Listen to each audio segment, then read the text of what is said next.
श्री शिवाय नमस्तुभ्यम। हर हर शंभु नमामि शंभु। सावन महीने का सर्वश्रेष्ठ दिन सोमवार।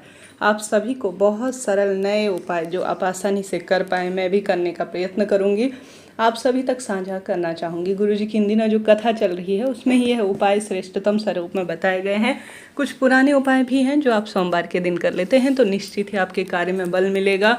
रोग, कर्ज, दुख, दरिद्रता, विवाह, पुत्र, ये जो भी परेशानियां चल रही है कुल मिलाकर उनका निदान होगा और परिवार में बरकत बनी रहेगी। तो कमेंट्स में खूब सुंदर मन से लिख दीजिए हर हर महादेव, श्री शिवाय नमस्तुभ्यम। हम आरंभ करते हैं आज का वीडियो।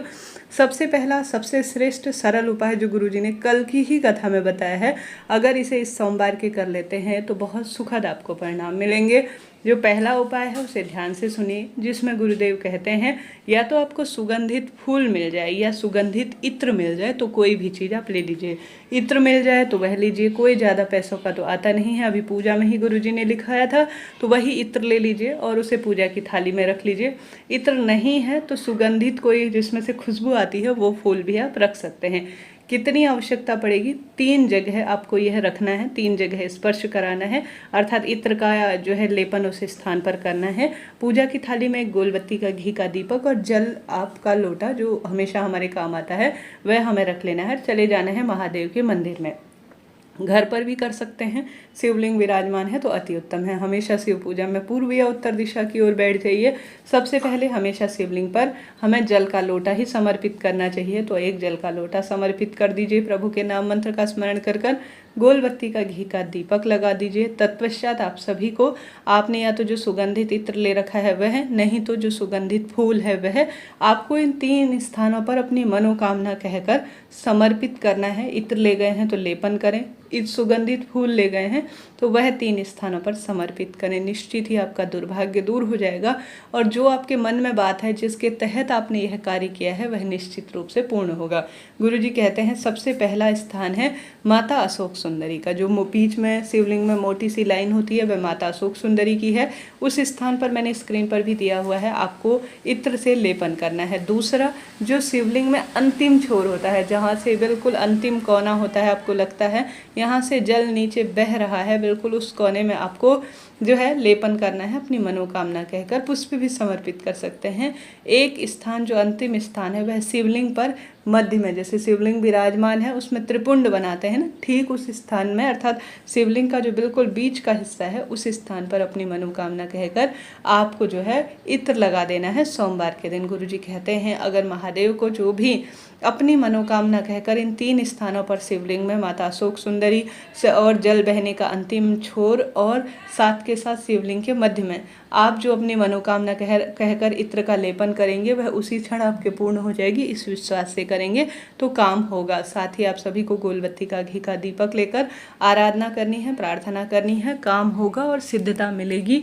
जिस कार्य के लंबे समय से बात चल रही है उसका भी निदान हो जाएगा। तो इस तरह से यह बात हो गई, तो आपको यह कार्य करना है, आपको बहुत सुख इसका मिलने वाला है। इसके बाद बात कर लेते हैं दूसरे उपाय की, जिसमें गुरुजी कहते हैं आप सभी को, जैसे चंद्र दर्शन का दिन है, सोमवार की शुभ तिथि है और आप सभी को गुरुजी ने कह ही रखा है कि हमें 108 चावल के दाने इस सावन महीने में कुछ भी शिवलिंग पर चढ़ाना है। तो 108 या तो आप चावल चढ़ाएं या 108 सफ़ेद फूल चढ़ाएं, क्योंकि सोमवार का दिन है और चंद्रमा से संबंध रखता है सफ़ेद रंग की वस्तु और मेरे महादेव को काफ़ी अधिक प्रिय हैं। तो शिवलिंग पर या तो आप 108 चावल के दाने अपनी मनोकामना कहकर श्री शिवाय नमस्तुभ्यम कहकर शिवलिंग पर चढ़ाएं या 108 सफ़ेद फूल साधारण सरल तरीके से शिवलिंग पर चढ़ाते हैं तो भी इसका आपको सुख मिलता है। रोग, कर्ज, संकट, पीड़ा से मुक्ति मिल जाती है। तो करके देखिएगा, लाभ मिलेगा। तो 2 सरल उपाय मैंने आपको बताया। तीसरा उपाय भी आपको बताते हुए चलूँ। गुरुजी ने कह रखा है, कल की ही कथा में यह बात बताई, आपको बेलपत्र नए नहीं मिल पाते हैं, कोई दिक्कत नहीं। अगर आप एक पूजा की थाली में विशेष तौर पर कलावा रख लेते हैं, जल का लोटा रख लेते हैं, एक दीपक रख लेते हैं और चले जाते हैं आप महादेव के मंदिर में और महादेव के शिवलिंग के आसपास समर्पित की हुई अगर आपको बेलपत्र प्राप्त हो जाए तो वह अपनी पूजा की थाली में आपको रख लेना है। और उसके बाद आप सभी को आवश्यक रूप से वहाँ पर बैठकर सबसे पहले शिवलिंग की पूर्ण रूप से जल का अभिषेक करना है।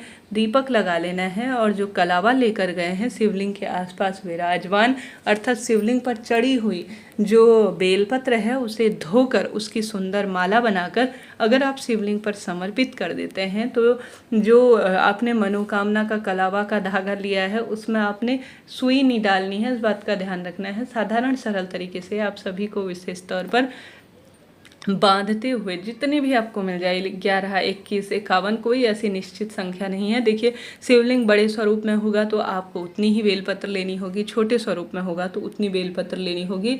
तो निर्माल्य अगर आपको बेलपत्र मिल जाए तो आप ले लीजिए और उसकी सुंदर एक माला तैयार कर लीजिए और शिवलिंग पर अपनी मनोकामना कहकर अगर आप सोमवार के दिन या सावन महीने में किसी भी दिन आप जो है शिवलिंग पर यह सुंदर माला समर्पित कर देते हैं तो निश्चित ही आपका कल्याण होता है, कष्ट संकट पीड़ा से मुक्ति मिल जाती है और दुख दरिद्रता का अंत होना ही है। जीवन में हार रहे हैं, दुख पा रहे हैं, रोग कर्ज से घिरे हैं, सावन में सब कुछ करके देख लिया तो यह इत्र वाला नया उपाय और यह बेलपत्र की माला वाला एक सुंदर उपाय और कर देखिए। क्या पता महादेव इसी परीक्षा में आपके बैठे हों कि आप इस कार्य को करें और आपको फल मिले। तो इसमें कोई पैसा समय तो लगना है नहीं, परंतु सुंदर स्वरूप में विश्वास में किया जाएगा तो फल आपको मिलना ही है। तो हमने बात कर ली सरलतम श्रेष्ठतम उपाय की, कोई ना कोई आप करने का प्रयत्न करें, लाभ आपको मिलेगा। तो इस तरह से यह बात हो गई।